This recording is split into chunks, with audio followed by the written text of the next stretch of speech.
महागठबंधन को लेकर लगातार ये जो बड़ी बैठक बुलाई गई है, मैं लौटूंगी। देखिए चंद्रमोहन आरजेडी के दफ्तर के बाहर से हैं, ये बड़ी बैठक बुलाई गई है। चंद्रमोहन, बैठक को लेकर क्या अपडेट है, कितने बजे होगी, कहां पर बुलाई गई है, कौन कौन शामिल होगा?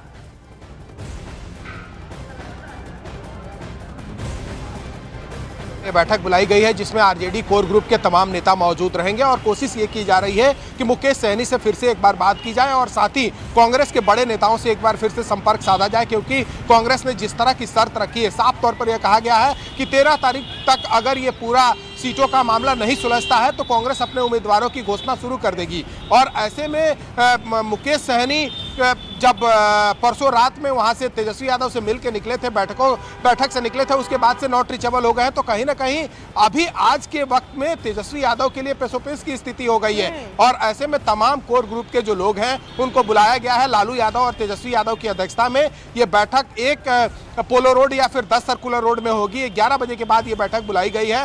तो ऐसे में अभी कोशिश ये की जा रही है कि महागठबंधन में जो सीटों का पेच अभी फंसा हुआ है, इसको जल्द से जल्द सुलझाया जाए, ताकि अब जो है वो चुनाव की प्रक्रिया शुरू हो चुकी है। शुक्रवार से नॉमिनेशन का दौर शुरू हो चुका है और ऐसे में अगर अभी सीटों का बंटवारा नहीं होगा और कैंडिडेट का ऐलान नहीं होगा तो आगे किस तरह की रणनीति होगी, इस पर भी चर्चा होगी। तो अब 11 बजे से जो बैठक है वो काफी महत्वपूर्ण मानी जा रही है, जिसकी अध्यक्षता लालू यादव और तेजस्वी यादव करेंगे। क्योंकि देखिए कांग्रेस की तरफ से ये तो स्पष्ट कर दिया गया है कि 58 सीटें तो कम से कम हमको चाहिए ही। कुछ नामों का भी मोहर लगा दी गई है, फाइनल हो चुके हैं अरुण, कुछ नामों को तय भी कर लिया गया है, सामने भी आ रहे हैं ये नाम कांग्रेस की तरफ से।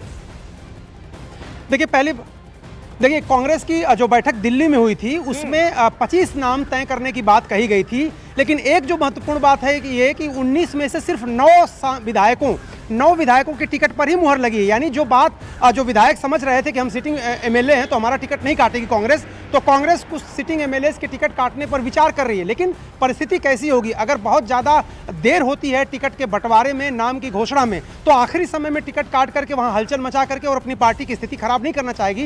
लेकिन अगर पहले पता चल जाए, सीट बंटवारा हो जाए, तो कुछ सिटिंग एमएलए के टिकट काटा भी जा सकता है। ये कांग्रेस की तरफ से कहा जा रहा है। सिर्फ 9 सिटिंग एमएलए का टिकट ही फाइनल है, जिसमें कुटुंबा से राजेश राम। अब मैं आपको एक बात बताऊं, राजेश राम की जो सीट है कुटुंबा, उसके लिए बहुत ज़्यादा कांग्रेस प्रेस नहीं करना चाहती थी, क्योंकि 3 बार सर्वे हुआ और तीनों बार सर्वे में बहुत ही नेगेटिव रिपोर्ट आई। यानी राजेश राम जो प्रदेश अध्यक्ष हैं वो खुद हारते हुए अभी नजर आ रहे हैं और कांग्रेस पार्टी चाहती थी कि दलित चेहरे के रूप में उनको पूरे प्रदेश में घुमाया जाए।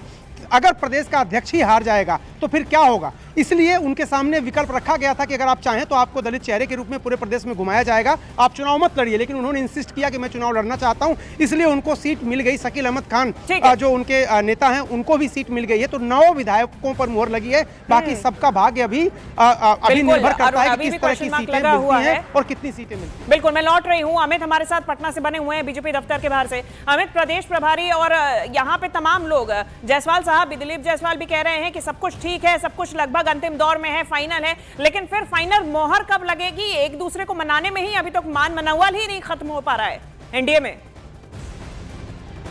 देखिए, अगर हम पूरी टाइमलाइन देखें और अगर रणनीति के मुताबिक एनडीए की देखें तो 2 दिन पहले ही ये सीट बंटवारा ये तय हो जाना चाहिए था, लेकिन 2 दिन की देरी हो रही है।